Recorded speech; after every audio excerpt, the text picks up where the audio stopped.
Hey, what's up guys? Alright, I wanted to show you this while I was doing it. So I ran inside, got my phone to videotape this. So what I'm going to do right now is I'm going to flip my braid. I know there's a few other videos out there on how to do this. Well, I just got the brainstorming and I was like, I got a better way of doing it. So here's what I did. Alright, and I want to show you why you want to flip your braid while I'm doing this.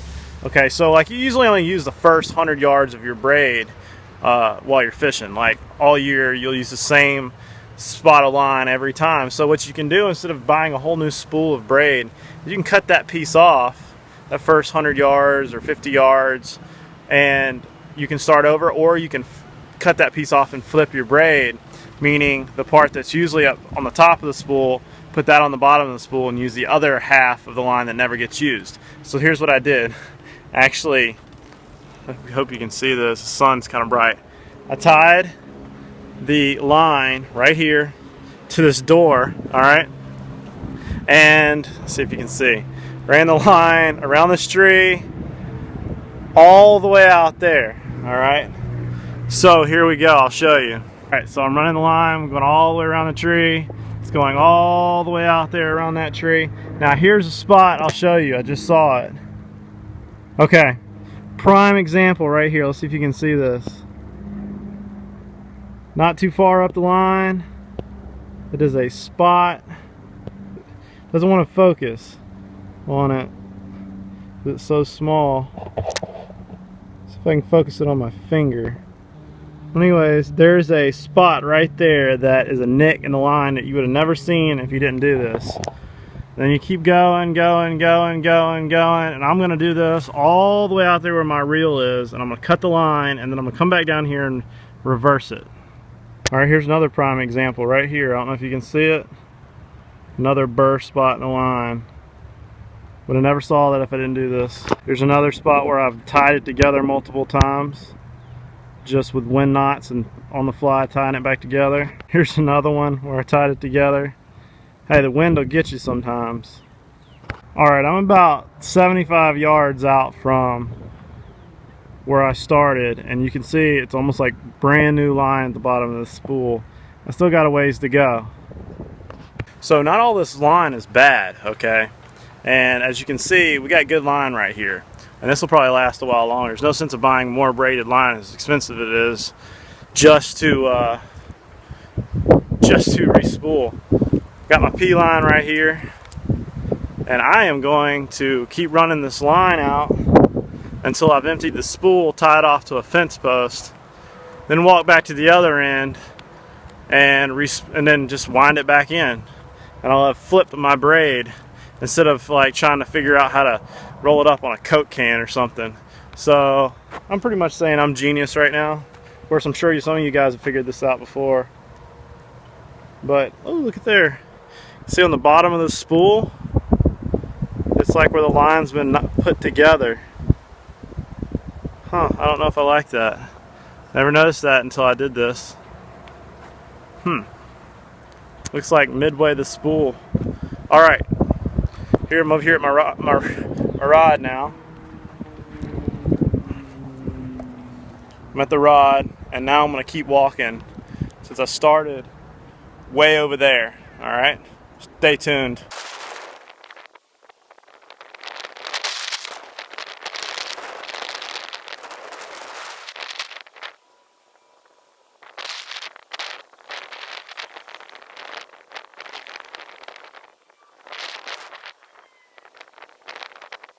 I just came all the way out there and all the way back. Now, see if you can see this. See, I got it tied on the fence post down there. Alright, let's see if I can change the angle so you can see. Alright, so here's the backing that I've got going on here. And as you can see how green it is, nasty. Well, it'll probably still work, but I'm not going to take any chances. And I'm going to go ahead and replace this, because mono really just doesn't last very long. You can see the crackles in it. So this has been on here about a year, and it's time for it to go. So I'm going to go ahead, strip this off, and then I'm going to put the P line, which is over there on that fence post, on here. And you know, filming this makes it a little harder, look harder than what it is. I literally just tied it on, walked it out, and I'll go tie on it again, reel it in, and I'm done. and it'll be tight. So here we go. This is about 250 yards of line on here. This shows you how much this Jig Master holds. It's like 250 yards, 25-pound test. And then I had about 250 yards of braid on top of there. So if you're wondering, this pasture is a 1/4 mile long, okay? And I've got this line from the house all the way to about 3/4 this pasture. Well, I don't know if it's 3/4, maybe half. But it's a lot of line. If you can't hold on to the fish in that amount of line, you got other issues, man. So I'm gonna go ahead, put it on here, and then top it back off with all the braid I got.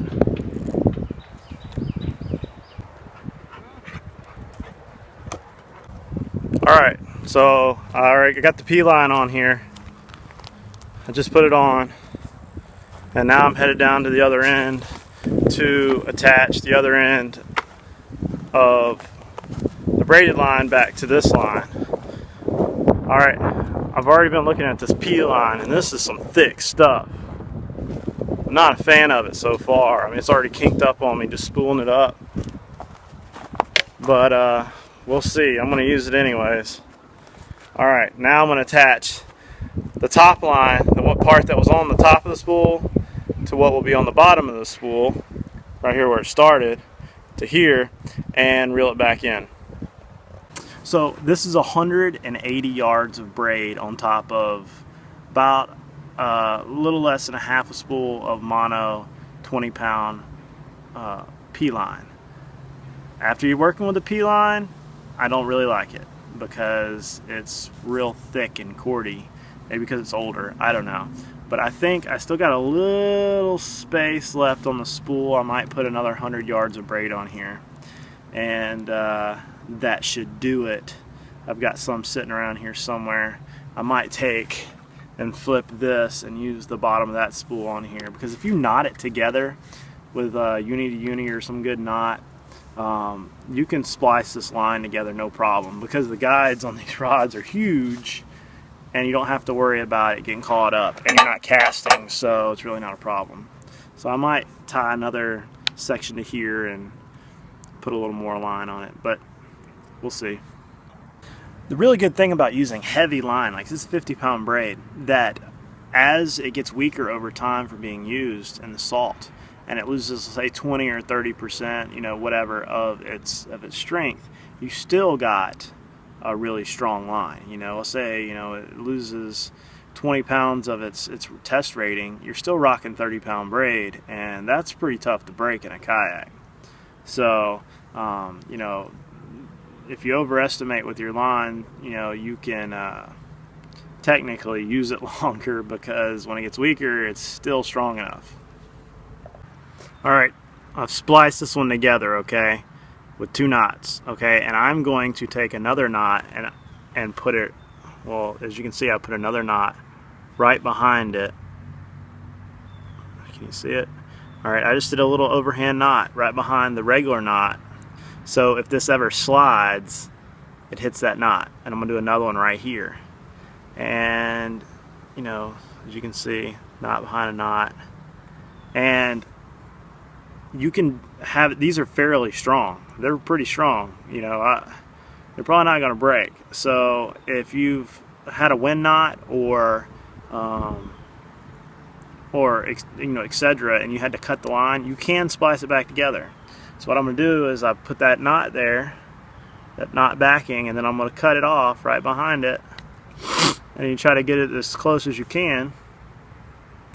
Alright, did another little knot right there. Can you see it? Get this thing to focus. Alright, and it's good to go. I had 2 of these like within a 20-foot span of line last year. Fished all year with it. Caught a tarpon and 2 huge sharks with it, and it didn't break, so I'm not sweating it. I flipped the braid from the bottom of the reel to the top of the reel, and from the top of the reel to the bottom of the reel. Okay, so I hope this made sense, but you're just going to reverse the line to where, you the bottom, what was the bottom part of the spool, which is the good line that's not been used like a lot. So you can see how much cleaner the line is at the that is on the top now. The older line is on the bottom. It's the same age, but the less used line is on the top. I think that makes sense. So like, you'll be amazed that once you walk your line out and you go over the line, you'll see the little nicks and frays. And it's always, just do that every once in a while to make sure you don't have a nick somewhere in the middle of the spool, you know, that all of a sudden you're fighting a big fish and pop, there he goes, okay? Because while you're trolling, you know, a king could nick your line, like going after a bait. Sometimes they swim along with their mouth open, or a Spanish mackerel actually hits it. You know, when you got 100 yards of line trolling behind you, it's easy for, you know, something to happen. You know, whether it could be a sea turtle scuffed it or something, who knows, you know? So always check your line. All right, finished product. Slap full right there. Slap full.